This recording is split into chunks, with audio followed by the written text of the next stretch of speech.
Welcome everybody to this episode of Rolling Through Negotiations. This is an episode that I've been waiting for a long time, chasing down this guest to bring him to you. He's actually an international superstar because he lives in Brazil, but he's also an Australian citizen. He's also a citizen of Brazil. He's got his own affiliation. He's got his own school, his own gym. It's an enterprise across Brazil, Australia. Onya BJJ. He's a 4th degree black belt, someone that I've trained with and I look up to as a coach of my own in my journey of Jiu-Jitsu. We've got Thiago Stefanutti right here with us now. Thiago, welcome to the podcast. Thank you very much, Matthew. That episode didn't happen before because I was waiting to do here in your studio with you. So much better to be one-on-one, face-to-face. So hello, everyone. And we're sitting right here, right now on Ghana country. So we'd like to also acknowledge Ghana peoples whose lands we're recording this episode from, and all First Nations peoples, Australian First Nations peoples, and also globally First Nations peoples listening into this episode, because you're also Indigenous as well. Yeah, I'm actually a big mix of races, and I have a little bit of indigenous blood in my blood as well. So I'm proud to say that. And I think that's really awesome. And we were talking before about the similarities between Indigenous cultures. There's a lot of similarities with Brazilian Indigenous peoples, Australian Indigenous peoples, and I think that's a beautiful thing that people across the world can share. Yeah, I think the way they used to live, it's pretty similar because there wasn't technology, or the way they should live was very natural. So a natural way like hunting or planting and, like things like that, they made those cultures, they become pretty similar, and the way they used to fight as well. So, in Brazil, some tribes in Brazil, they also have wrestling. Oh, yeah? So you can find on internet video of Anderson Silva grapple with some indigenous people in Brazil. So you can find that. So did the indigenous people from Brazil learn from the Gracies? Not yet, man. Not yet. But they grapple. That is a fight really similar as grappling, and of course with with their way to fight, but they grapple. Jiu-Jitsu is grappling in general is in my opinion, is a popular culture, and also is a natural human being skill. So I classify that as walking or jumping or climbing or running. So grapple is natural for all. If you get the animals in the nature, especially the mammals, the hunter ones, the predators, they all grapple when they are with their parents. And like if you see the lions, they play with the little lions like grappling. Like just observe. I think the observation makes the grappling happen naturally in the human being history. So I classify that as a natural skill, natural human being skill. What about people if they're listening now thinking, you know what, grappling can't be a natural skill. I'm a lover, not a fighter. Or there's another saying that goes, I've got brains, I don't need brawn. Being physical and fighting is, they might even think primitive, how wrong that thinking might be. But how do we justify the beauty of a sport and a martial art like Brazilian Jiu-Jitsu to people like that? I don't need to justify. So because I think people, they like different stuff. So I can try to, if they ask me, I can show my perspective about the art I love to them from my eyes, like the way I see that. So, but if they don't ask, I don't want to waste my time with them, because there was a lot of people in my journey, they classified that as a violence. So I don't even want to start the conversation with someone like that.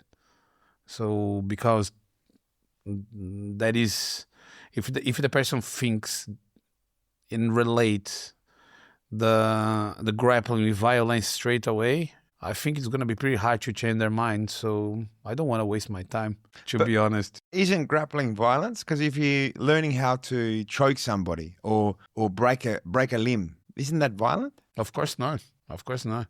How Explain, how is it? How is the journey of jiu-jitsu?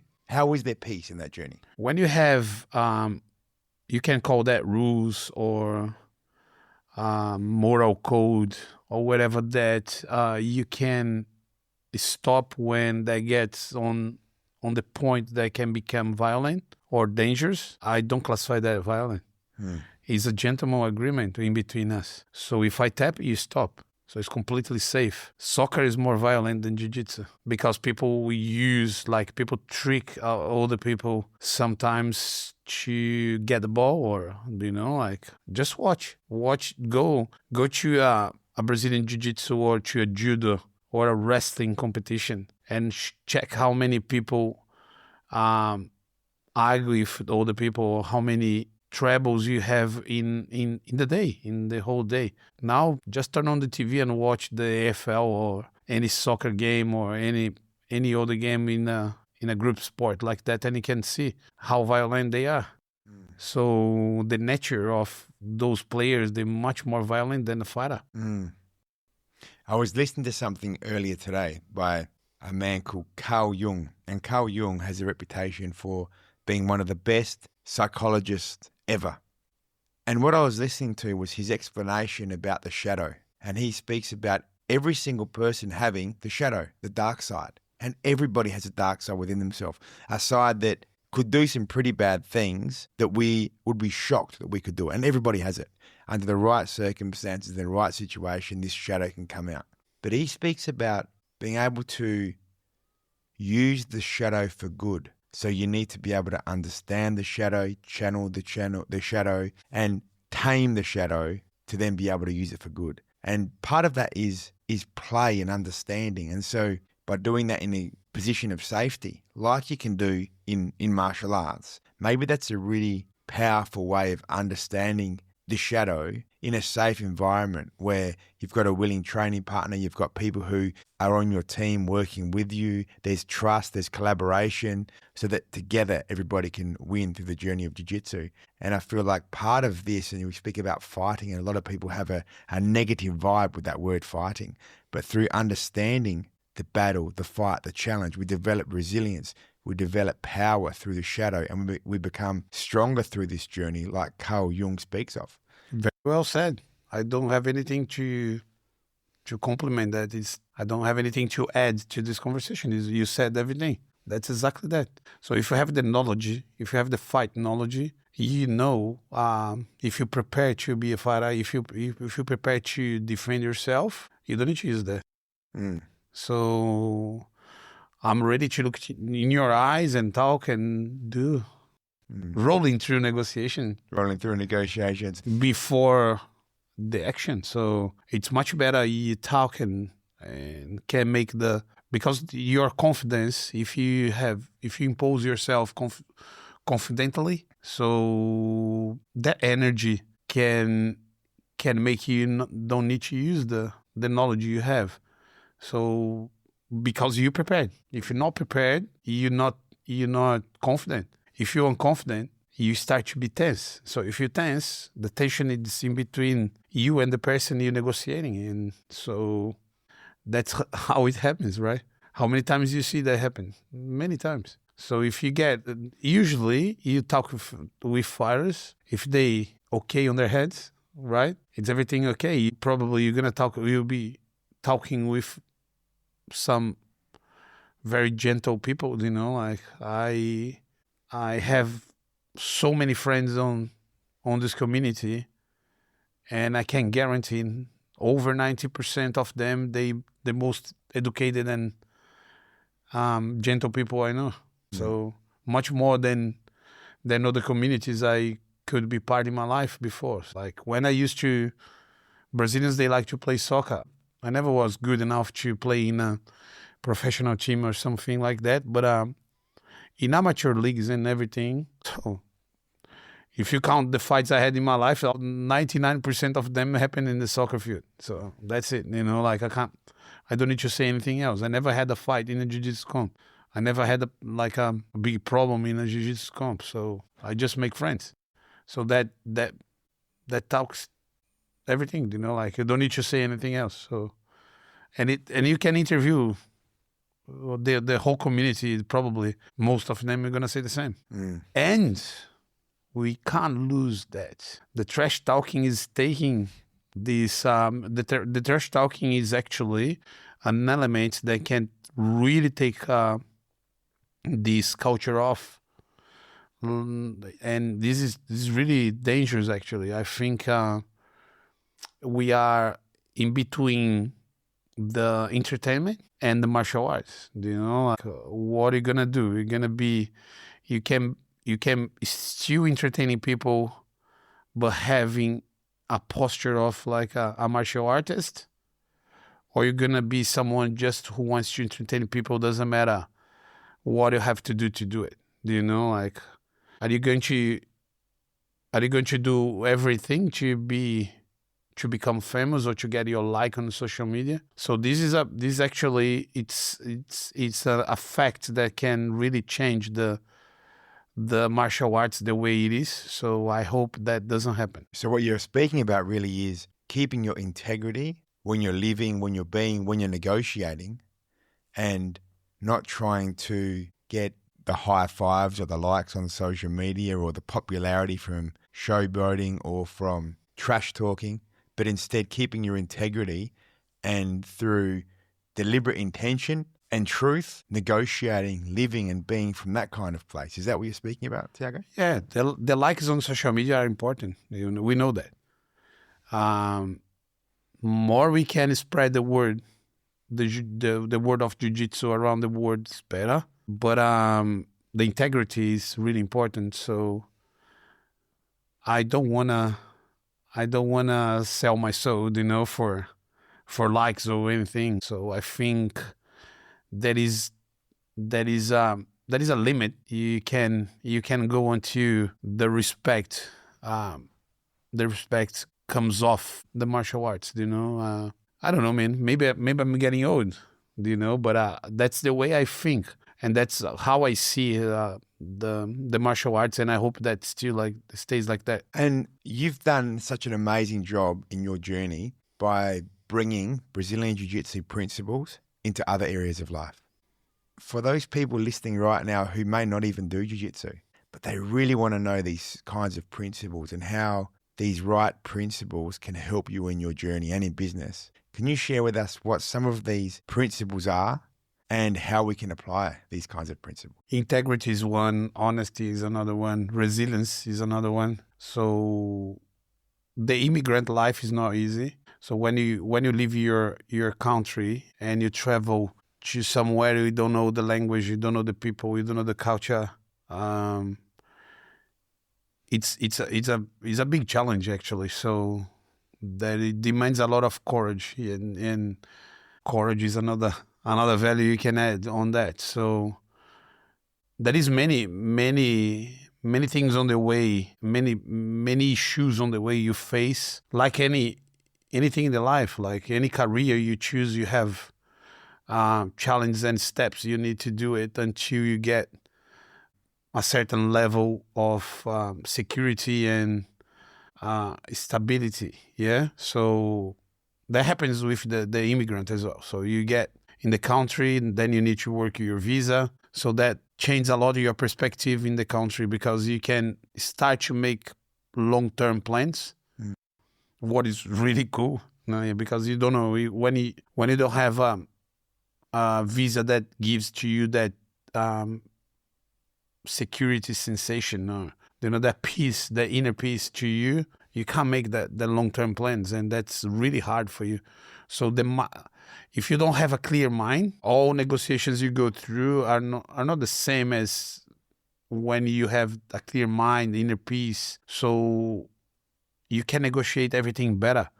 So you can choose a job that's good for you in every way. So like, if you don't like the job you're doing, you can change jobs. Like this is really important, in my opinion, for anyone, just not an immigrant, but for anyone who wants to have a good life. You need to like what you're doing. You need to like your life. So how can you wake up in the morning, as I see a lot of people doing, and say, damn, today is Monday. I have to work the whole week. I hate my job. So when the Friday comes, like, oh, that's Friday, cool. I have the weekend come up. Finally, I'm going to leave this place. So I can't live a life like that, you know. That's why I choose to be on the mat and teaching Brazilian Jiu-Jitsu. Doesn't matter if that means I'm going to make less or more money. That's not the first thought that comes in my mind when I was planning my careers. The decision to come to Australia was like, okay, I can live the Jiu-Jitsu lifestyle in this country. Looks like I can persevere and, you know, like work hard on that and try to make something nice. And I really did that. So the 12 and something years I live here, they were great for me. Like I did a lot of things that I used to dream to do it. So Australia made that happen. So the life was like the values I used to get this point. For sure, the resilience, never give it up about what I was think was right, and honesty. Don't get anything I didn't want to do it, you know, like, so don't do what you don't want to do is very important. And I think that's part of the honesty, because you need to be honest with yourself, right? So honesty is one, integrity as well. You know, don't change your thoughts because some people is offering you more money there, or you're gonna do something you don't want to do it again. That's it. You know, things like that I think a real black belt needs to have those values. The real black belt needs to have. It's really interesting because you said that one of the reasons why you came to Australia was so you could live the jiu-jitsu lifestyle. There's many instances in life when people say, if this happens, then I can do this. And then we have a particular event that then we tell ourselves now we're able to have the permission to live the jiu-jitsu lifestyle or to be a particular way. But I wonder if sometimes we can choose to be a particular way without that event happening, whether it's the event that creates the outcome, for example, to be able to live the jiu-jitsu lifestyle, or if we could be blocked by an event that doesn't necessarily need to happen, and instead we could just choose the outcome we're looking for. So in the example you were talking about, could we be in Brazil and never have even come to Australia and live the jiu-jitsu lifestyle? It could happen. It could happen. But I think the event of moving to Australia was very important for one reason, to make me become the person I am today. So like I think the destiny, or I don't know, what do you want to call that, brought me here really to build myself on the way I am. I needed to be here. I needed to face the challenge I faced teaching Jiu-Jitsu in another language. I didn't even know how it worked before. Like, it was really hard. And to be in the Melbourne CBD teaching Jiu-Jitsu for so many people, like starting with 0 students there and then grow. Absolute MMA, that's the place I used to work, and I'm very proud to be part of it. You were the head coach of Absolute MMA, which is where Lachlan Giles, Craig Jones comes from. I was. And I'm very proud of everything we did together there, not just myself, but I know my part of on this history, so I'm very proud to do everything we did together there. So because I believe that gym, it marks a very important chapter in Jiu-Jitsu and martial arts history in Australia. So that's it, man. Make everything I did, I think that built who I am, and I needed that, I think, to become like the sensei I am today, the coach I am today. So the person who really trusts on himself, like I really trust on myself these days. I can't teach anywhere in the world. I know I have good things to pass to people, and I believe the Australia, Melbourne, was part of it, and I believe like it was the best thing that could happen in my life. I'm just grateful. I just need to thank everyone, every single person who crossed my way and helped me to be who I am today. So that's what I think. That's the way I think. I'm a positive person. including, I think, as a jiu-jitsu teacher, one of your greatest gifts is the positivity that you bring into the training environment. And then people learn much better in that sort of an environment as well. Thank you. And I think that for you listening right now, if you reflect on your life, it's really incredible how many times we can have a number of miracles that lead to where you are right now. And I wonder if sometimes just being aware of the miracles in our life can help us appreciate where we're at and where we're going, and then help us with rocket fuel towards more miracles, more positive abundance, more positive experiences, greater love in our life through embracing the miracles that happen in our journey, like that's happened in yours, Thiago. Nobody knows that part of the history. I'm gonna say that for the first time. I was living in Chechen at the moment, and sometimes I just take with Melissa, my wife. We used to take.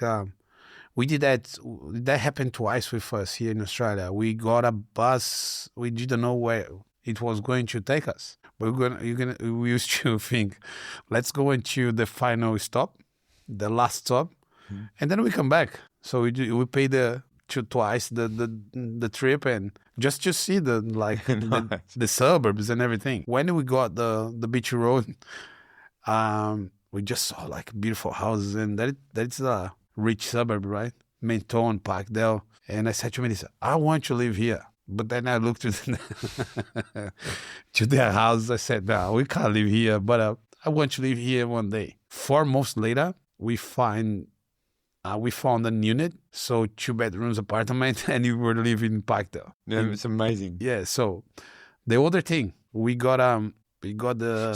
So seeing the journey, being on the journey, seeing the destination, visualizing and being clear in where you wanted to be, created the outcome of you being there. Yeah. And that's incredible, because if we can do that, and everyone listening as well, if we can keep this in mind, when we want to achieve an outcome, once we're clear what we want as the outcome, we can get there. It wasn't just on Parkdale. It was at Beach Road. Specifically. Specifically at Beach Road. And it happens. I live in 2 apartments in the same building. One was on the first floor, and another one was on the ground. And this one on the ground, we had a big deck, seeing the ocean and everything, and we got that for a very good price. So it was amazing time. And that miracle happens, like I just visualize, and I wasn't thinking about, like, it was actually the first address we had in Australia away from the gym, because we used to live in the gym for 4 months. And then we moved straight to the place I used to think was very expensive. And then the second thing, we were in the city. We went to the city one day just to walk in the city. And then I saw that it's Flinders Street, the Fight Club, right? That club near the train station, yeah. Yeah, my brother Alexandre Santos used to work there. But before Alexandre came to Melbourne, I looked to this club and I looked to the city. I said, Melissa, I want to work here in the city. I want to teach jiu-jitsu in the city. I think that's the best place in Melbourne to be teaching Brazilian jiu-jitsu. That's the best place. I never said that to anyone. Melissa knows that. We were together. And then I met Simon Carson at Ringwood, in that very small gym near Ringwood Station, and Simon was opening the Absolute MMA. He was renovating the basement, and then he invited me to see the renovation. I went there with him and said, man, I can't believe I'm here in the city. The guys invite me to work with him in the city. And the same thing, like those little, for who believes in miracles, right? Those little miracles can really happen when you really believe in your faith, so that really happened to me twice here. That's so beautiful, and thank you for sharing. And that's breaking news right here in Rolling Through Negotiations. Why did those miracles become realized and other things that you've wanted haven't become realized? Where's the difference? What creates the realization of those miracles? I don't know, man, but faith, maybe, probably is the main fact that can change, but I think like faith without actions is nothing, you know. Like so, of course, like when you have faith and you work through your objective with honesty and you work hard and you do the right things, probably your way is gonna be easier than when you don't have faith. So, like, I think it's that. I don't know that there is a lot of things you can't explain, and that's why they're miracles. If you got to explain it, that wouldn't be a miracle, right? yeah. But faith. Yeah. I knew I could do a good job, and I knew I was like ready to dedicate my life to the place who believe me. And I had this at Absolute at the time, and it was great. They had someone who was really ready to work how many hours a day we needed, and I need someone who just opened the doors to me. So it was perfect. Thank you very much. We are not together anymore, but I just can't say good things about it. Yes. And let's go on to another amazing thing you've been able to create, which is Onya Martial Arts. A great business where you've shown a lot of courage as well, because you did have your dream job of teaching BJJ at Absolute Martial Arts, and you realized it was time to go back to Brazil. And so you went back to Brazil with your beautiful family, and from scratch, really, in a very competitive environment, because the business of Jiu-Jitsu in Brazil is very next level, so competitive. It's where it started. But you've been able to create Onya Martial Arts, Onya BJJ. And what I'd love to know, and what I'd love to be able to share with the listeners, is what are some of the things that you've learned through your experience of BJJ that has helped you in setting up and being successful as a business person? Many things. There's a group of facts that can make you have a business mind and understand how you can bring more people to your club, you know, because we what we do is pretty much sell memberships. You need people inside the gym, and they're gonna pay pretty much the bills, you know. Like, so if you don't have the plan, a good plan and a good strategy to have the number of students you need to pay the bills, you're gonna close the door. So first of all, you need to understand how to make the price, right?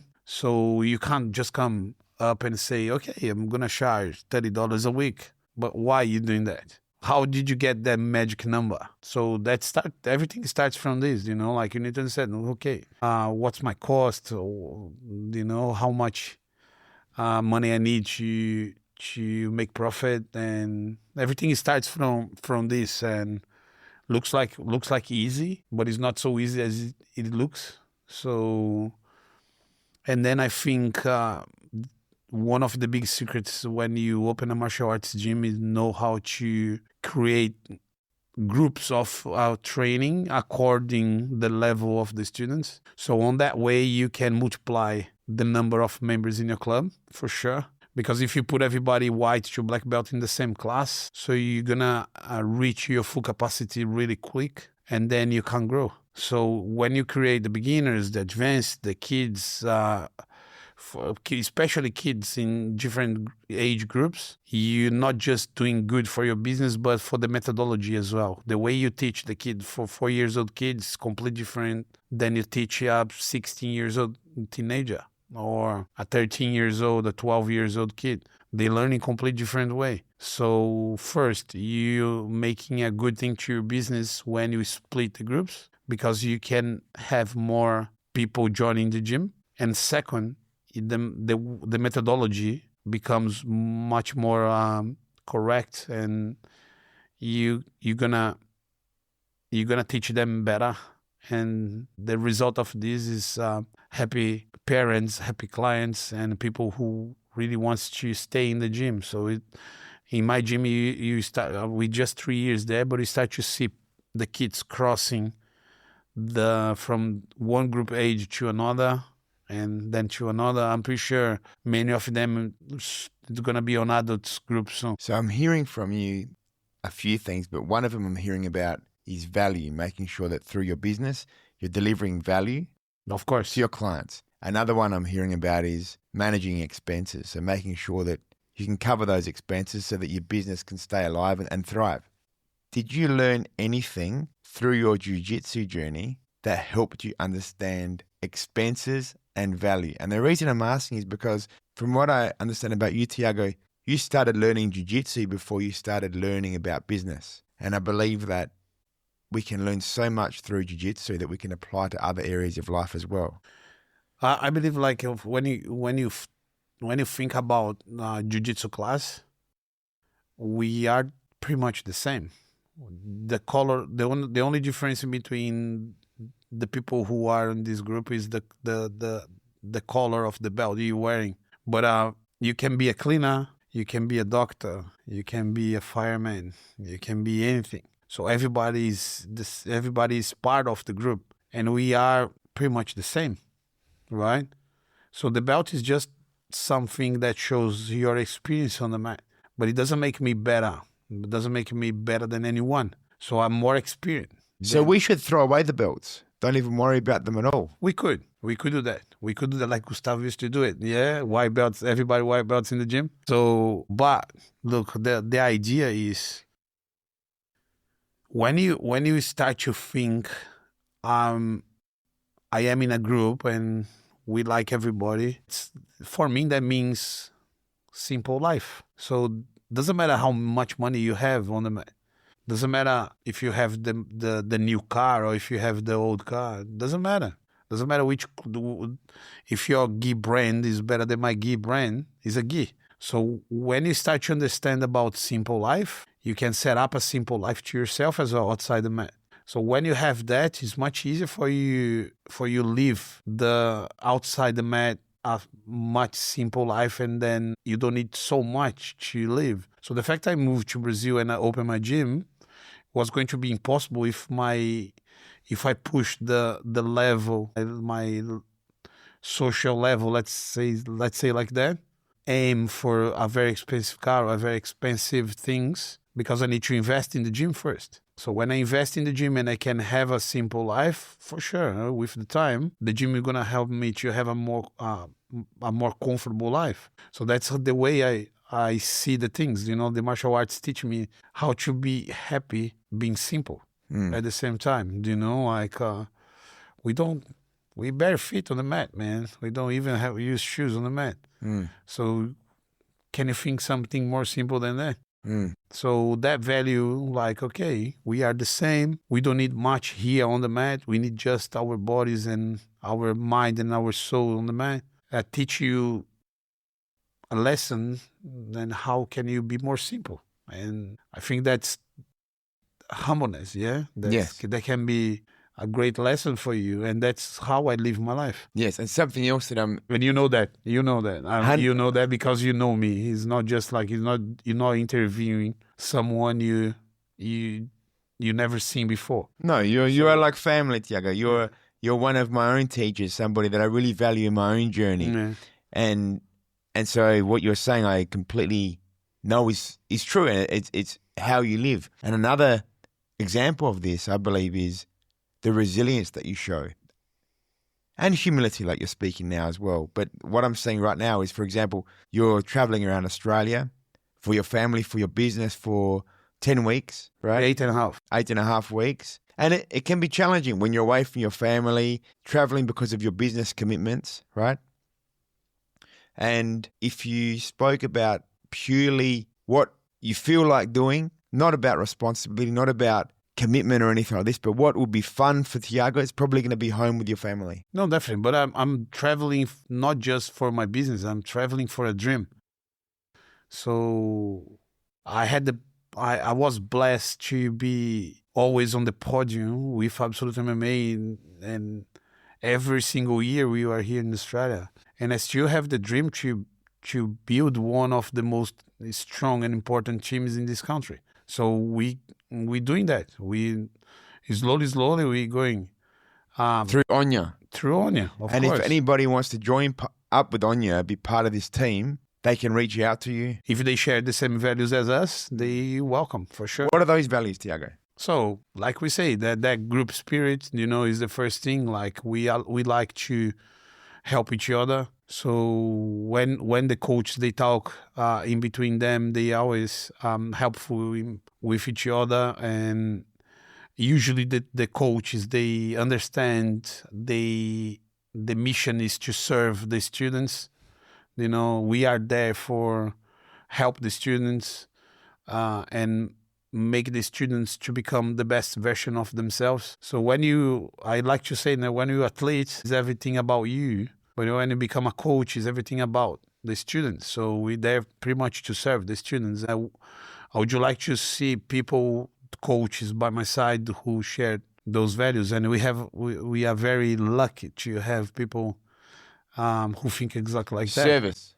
Yes. Yes. Yeah. And that is something I believe comes from the jiu-jitsu journey. And they give a lot of appreciation for the union of the group, like how the group, the collective good. Yes. The community, the betterment of and the whole energy group. And the energy on the mat, like this is very important. So we have a lot of appreciation to have families in our clubs, and teach kids and teach adults, and not just athletes, but we're teaching families, and we're helping the families to use jiu-jitsu as a tool for the development of their kids and themselves as well. And that's what we want to do with Onya. That's not just the competition. Yeah, like I love competition, that how much I love that. But that's not the only thing you want to do. We want to do more than that, beyond the fight. Hearing you speak, that's our goal.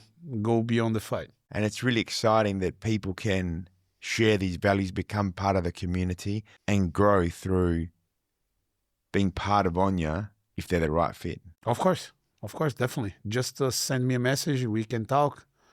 I'm happy to help people as well. So I can help people to learn how to teach jiu-jitsu and understand our methodology and help with the methodology. I'm very happy to have more people who wants to share those values, and of course, people who are happy to be with us. Hearing you speak about the growth from, say, athlete to coach to global ambassador of positivity through somebody who's creating this community, the connection between a number of clubs to form the values, the ethos of what Onya is, in the integrity, the truth, the passion, the joint celebration of the beautiful art of jiu-jitsu. You're speaking as well. I feel like we've almost come full circle because you're helping me reflect on some indigenous cultural principles as well. So, for example, a lot of Western thinking is, how much can I earn? What can I get? What car can I drive? This is almost like the white belt level of jiu-jitsu. How many submissions can I get? How many taps can I get in my class? All the way to now you're thinking about the community, the connection, the greater good, the benefit collectively. These are a lot of the cultural indigenous ways of looking at things. So it's really incredible, I think, when you see these sort of principles that go beyond the Western form of thinking into deeper realms. I think it's, I'm just seeing this and reflecting on this, Thiago. Thiago, yes, you're still handsome, but you're almost 50. Yeah. And you've been doing jiu-jitsu for a long time. You've looked after your body really well for a long period of time as well. What are some of the habits that you do as a 4th degree black belt that's almost 50 to be able to live that BJJ black belt lifestyle, to take care of your body? How do you keep yourself in top performing shape? This is something that's really not worry me, but it's something I think all the time, because I want to still teaching jiu-jitsu, not just be part of jiu-jitsu. For example, I don't want to be just a gym owner. I want to be a coach. I want to be a coach as like 70 years old, 80 years old, whatever. Of course, with the time, you're going to do less than I do today. But I want to be on the mat in our old age. And I think today for me, I never liked to work out, lifting weights very much. I liked more conditioning than workout. But today, like lifting weights, it's a very important part of my life. So I'm dedicating myself a lot to be consistent on that. And also, it's still, like I used to have in Australia, very good help from my friends, my myotherapist, Chris Heddle. We know him as more as Chuck. So he helped me a lot here in Australia. So to keep my body working. In Brazil, I still having some physiotherapists that they help me, and I really appreciate that. So workout, physiotherapy, and yoga, that still help me a lot. So stretching my body, and so we have much more work to keep the machine work, right? So like I'm having in my routine all those things to do to try to keep my body okay for teaching and make myself ready for the next years that will come. I also like to see the old generation of jiu-jitsu working. For example, I'm going monthly to Rio de Janeiro to train under Fernando Pinduca. He's 72 years old and he's still on the mat, still falling, breaking fall and standing up. The man is a legend. So like he's a true and big inspiration for me. And I really look at him and say, I want to be like him. He's one of my heroes at the moment, and he's such a nice person, such a nice human being, and I really like to be on the mat with him and learn from him and listen to the stories he talks about the old days and how how happy he is to teach. Doesn't matter if you have one person on the mat, two people on the mat, or 100 people on the mat. So he's very happy to do what he does. So that really motivated me to keep going, and that's the way I want to be. When you see this amazing 72-year-old training, what's the difference between you see him at 72 as opposed to watching a 27-year-old train? What's the difference in the way he goes about doing It's completely different, yeah. Of course, his body doesn't work as a 27-year-old guy, but I can guarantee for you, if he gets a point of pressure on you or a submission on you, he's really effective. Like he's really good. He's really good. Like everything he does hurts a lot. Yeah?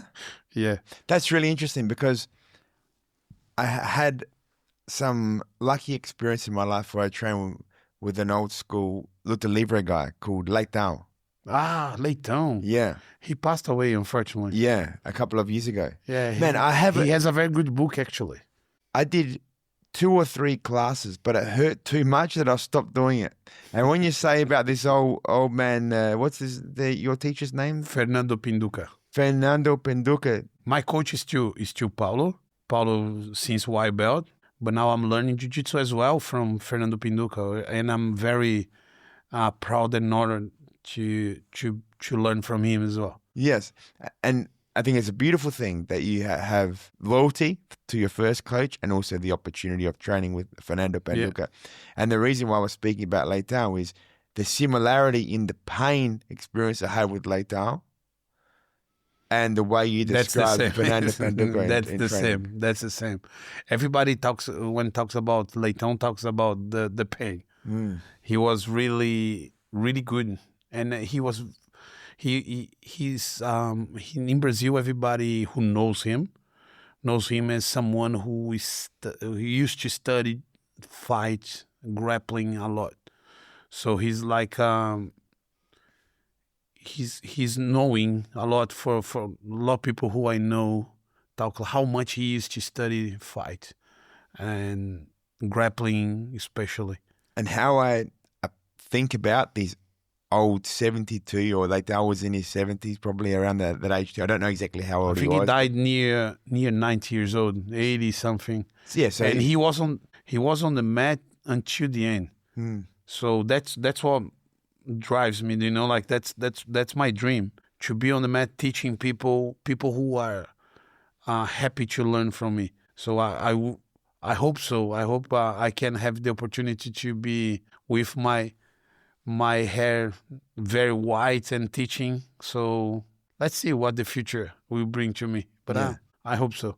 And how I think about this in terms of negotiations is you can get a younger negotiator who's looking for the precise point to win the negotiation and get their outcome.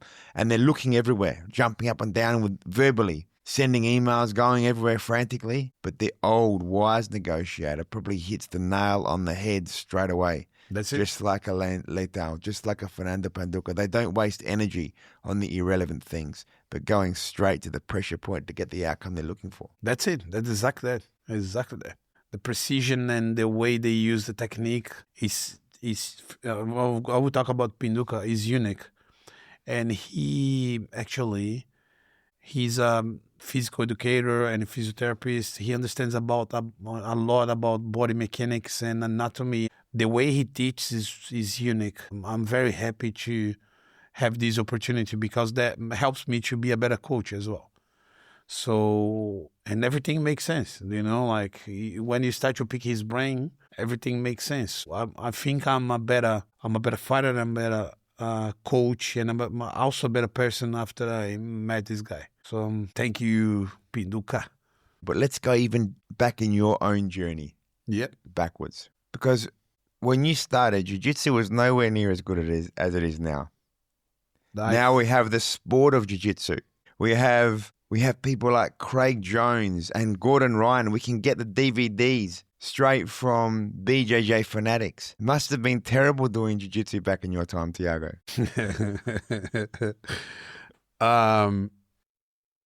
You can't say today it's much easier to learn Jiu-Jitsu, right? If you say that, you're lying. But at the same time, there is so much information around.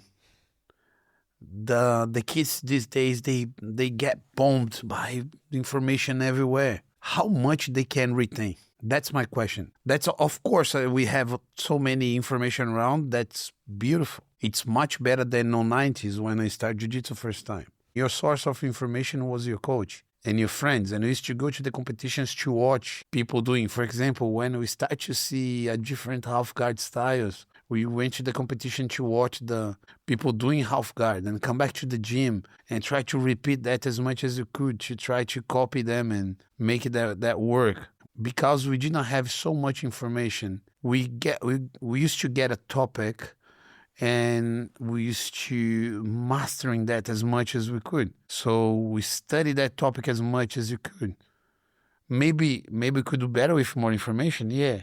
But at the same time, think about a kid these days. If he doesn't have a good coach giving a good instruction and strategies to watch those instructions, you don't go anywhere if you watch everything. Like, imagine it, like how much information average engineer has these days. People say they had more information than Einstein used to have back on his time. But how Einstein could make much more difference than they do these days. So that's something we need to be reflecting and asking to ourselves, because it's really good to have so much information around. But how can I choose which information and how much information I wanna have to make myself to retain that information better, and maybe mastering so much those movements I'm learning, I can develop something from this movement, not just being a copycat, you know, not just copying because the guy make that works and I can make that work. Why don't you get something that you can? I like to say, like, when you do something, when you get a technique and you really work on that technique starts to belong to you. So when you have so much information around you and you start to just skip and go to everywhere, I don't think that's good. So today is better. These days is better than before, for sure, 100%. And I think the athletes are in the sport, Brazilian Jiu-Jitsu, they better than my generation used to be. I have no doubts about that, about the sport. But I don't know how I don't know how good have so much information around us. It's good, you know what I mean? Yeah. It's funny, hey? For sure. And I think another thing that you're saying too, Thiago, is it's a different experience back in the crappy days when you started compared to now. No, there weren't crappy days. The truth is, it's a different experience doing jiu-jitsu back in those days as it is today. And it's really interesting because if you look at what is better, there probably is no better. It's just a different time, a different journey. So, for example, back in your time, one of the great benefits of not having all the information there on YouTube and online that you could easily see was, as you spoke about, it's your teammates coming together, getting closer together, brainstorming, 100%. learning together, being on the journey together. It's not about the guy that can watch the most videos and memorize the most. We're talking about the teamwork again. We talk about the group again. Yes. So we're coming back to the same thing we were talking before, the values. Yes. Like Jiu-Jitsu is an individual sport, but I need you to train. Yes. My training partner is more important than me on the mat. Mm-hmm. That makes sense? Yes. So we need to look after the quote-unquote opponent on the mats. 100%. If we injure our training partner, now we have to sit out as well. That's it. And I think that also what you've shared is really interesting, because a question that I often ask is, what does it mean to be successful? Because good question. If you ask people generally, what is a successful person? They might say somebody like Elon Musk is successful because he's got so much money, or this business person that they know in their community is successful. But there's so many areas of life. Because the society imposed that to you, you know, like they related the success with the quantity of money you could make on the way. Yes. But I believe to be a successful person, it's how happy you are with what you've been doing. So gratitude as well. Gratitude, but can you look to your life and say, I'm happy with the way I got into today? I'm happy with the things I did to get on the point I am today. So if you can say yes, okay, I believe you, because money is part of it as well. Make money is good. It's not bad, but it can't be your main goal. Yeah, right? So we come back again to the conversation like, okay, I'm going to my work that I hate to do it, but I'm doing because it pays well. So for me, it doesn't make sense. Yeah. And, you know, I said before, the crappy old days or something. The truth is I feel bad of the energy of even saying this because of what you're speaking now too, which is just like the success in life, the question of who is a successful person in life, or were those times better or worse than these current times? And a big part of this is embracing the time that you're in, being grateful for your own journey and the experiences and opportunities that you have around you, and appreciating your own journey. And this absolutely applies to negotiations, applies to all of life. Watch the history. People who really made difference in the world that it is today, in terms of science or in terms of anything. Usually they didn't die rich. Think about that. So the real ones, because what they were expecting wasn't the money just because. It's not. For example, if I wanna change the world, if I wanna do something very nice to change the world and they can benefit a lot of people, it doesn't need to be really related with money. So these days, it's getting more and more like that. For example, someone who could find the cure of illness today is more related with money, because someone is gonna get that and produce that and sell that. But in the past, the scientists who used to find that out, most of them, they had the goal of just give to the people something that could help them to keep living. or cure and the illness and make the health and everything. And when that thing is good, when you're giving the gift of something good to future generations, Of course. this is what you're saying is success. Of course. Again, money is good. You can say someone has a lot of success as well because they make money, but for me, it's not everything. It's not everything. If the person is unhappy, or if you go to the person's funeral and then you look around, so it's... You love funerals. So that person, sometimes the person is alone. So, or the person gets like 90 years old and nobody from the family wants to look after this person.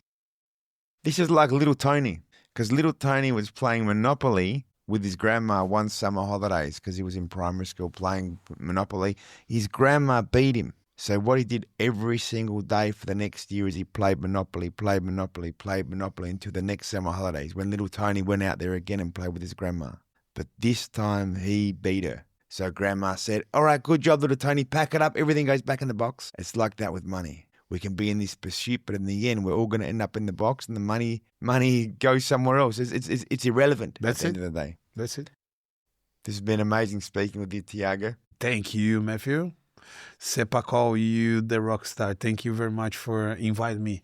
And thanks for your patience for waiting for me for so long. And the day was going to come, but I was a bit shy to give you the interview because it's not a jiu-jitsu podcast. It's more than that. So I wanted to give for your audience a good conversation, a good chat, and I think we did that. It's been an absolutely beautiful chat, and I love the way you've been able to share your jiu-jitsu principles, your jiu-jitsu experiences, so that not only jiu-jitsu people can benefit, but other people as well, and bringing your philosophies, your knowledge to help our amazing listeners negotiate their lives better. Thank you very much. Thank you.